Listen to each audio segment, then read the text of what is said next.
Okay, gear up, my friends, because this session is a little bit heavy because I need to share the bad news with you. But unless we know the bad news, the good news is not going to seem like that big a deal. And by the way, this is where most people are at today. The good news that I'm going to share doesn't seem like that big a deal. And this utterly distorts our perspective on our suffering and on our trauma. It impacts our ability to cope. So there are 5 consequences that occurred when Adam and Eve first decided not to obey God about the tree. And we feel the effects today.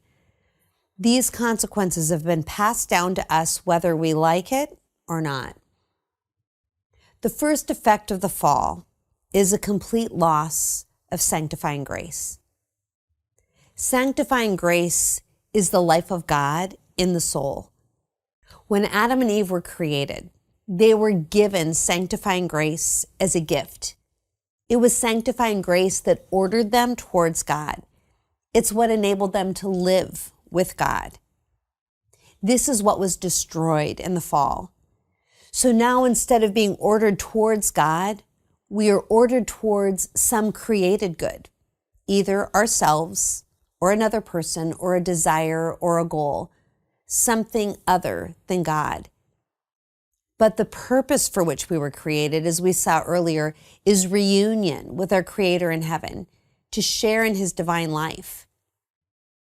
To live in heaven with God requires powers that we are no longer born with.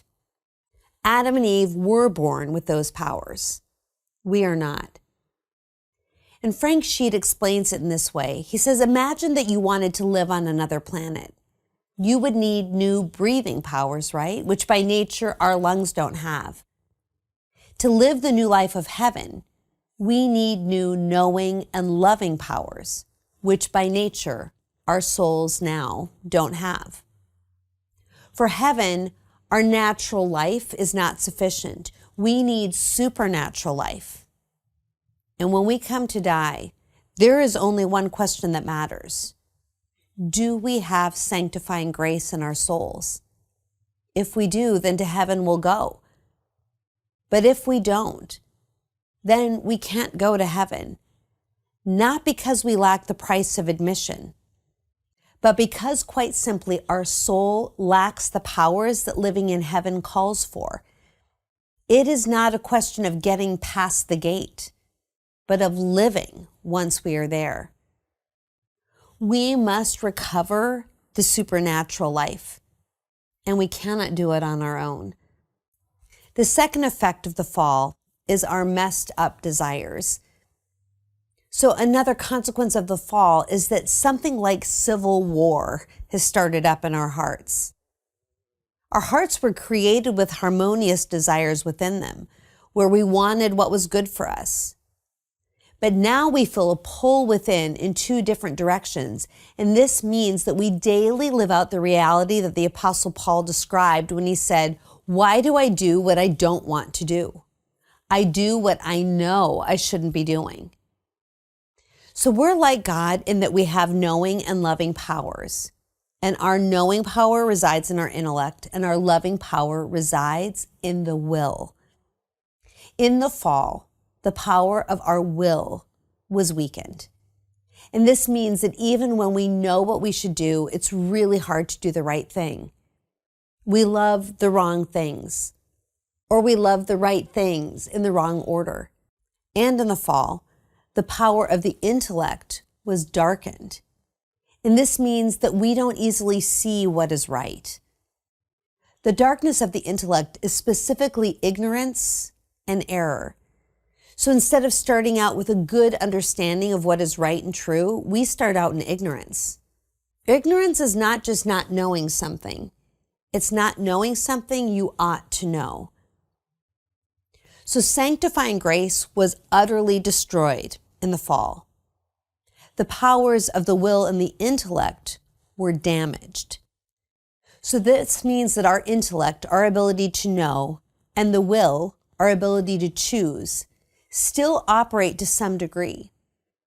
Without God, man is still capable of knowing what is true to a point. He can also choose to love, but only to the best of his ability with that limited knowledge.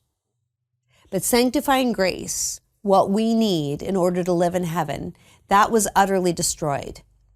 Man on his own cannot get it or give it to another. The third effect of the fall is physical suffering and death. We suffer. We die, without exception. We do all we can to avoid this reality, but it remains. While God's original plan for humanity was for us to eat from the tree of life, experiencing true fullness and fulfillment without end, we now have a limited lifespan. The fourth effect of the fall is a limited but a real subjugation to an enemy. You have an enemy. And I don't mean evil in some general sense. Satan is a being, a creature, and he has a real but limited dominion over all humans. Why? Well, simply put, Adam and Eve sinned by following Satan's direction. And in doing so, they put themselves under his direction, under his authority. And this is our spiritual inheritance. This is what we are born into. This is why it's traditional to baptize babies, because that breaks the covenant that was made with the enemy and puts us under God's governance. All of this leads to a fifth and final effect of the fall, the very real possibility of hell. And this is arguably the worst effect of the fall. Hell is an eternal, permanent separation from God, eternal damnation and suffering. Not just physical, but more deeply spiritual suffering. And all of this is what we call the bad news. And there are countless news outlets, celebrities, college professors, political leaders, and probably friends and family who are ready to tell you that everything I just said is foolish, it's childish, it's limited thinking, it's wishful thinking, or they might even say it's deeply dangerous. And they would say, you don't need to worry about any of that because it's all made up. And they'll tell you that things are messed up because society is messed up, because our government is messed up, because other institutions are messed up, because of this or that political party. But the problem resides in the human heart. This is where the rebellion starts, and this is where it needs to die. And God continues to ask us today, are you going to obey me about the tree? Are you going to continue to choose your own way? Are you going to try to create your own tree of life, trying to be your own savior through your achievements, your possessions, or your perfect behavior? Are you so busy trying to fix everything that you don't have time to pray? That is our hardwired design, that we want to fix it ourselves. We want to be enough. We want to be the captains of our own ships. But how has that been going for us? If a choice needs to be made, perhaps it's worth looking back at the choice that Adam and Eve made back in the garden. It's interesting that the serpent didn't challenge God's existence. He challenged his trustworthiness.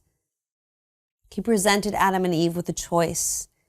They could choose to belong to God, to trust that all God wanted was what was best for them. Or they could choose to take life into their own hands. Man, the only creature created for his own sake, created just because God wanted to share his love, was tempted to doubt that love, which is exactly what happened. And the consequence, all that bad news, caused Adam and Eve to hide. And then God came into the garden, walking throughout it, looking for Adam and Eve. Where are you? He called. And Adam admitted that they hid because they were naked, because they were afraid. And the next line we read in the Genesis story is perhaps the most important one. And as Father Mike Schmidt says, the way in which we hear it tells us everything we need to know about our vision of God. The words are simple. Who told you that you were naked? Did you eat of the tree I told you not to eat of? But the question is this: what tone of voice do you hear this in? Do you hear the true heart of a father? Do you hear the heartbreak of the father in his voice? Because he knows that the plan he has for his children, that they could belong to him and live their lives in the peace and power of his presence, had now been ruined. And in this moment, the story reveals that Adam and Eve's journey is going to change.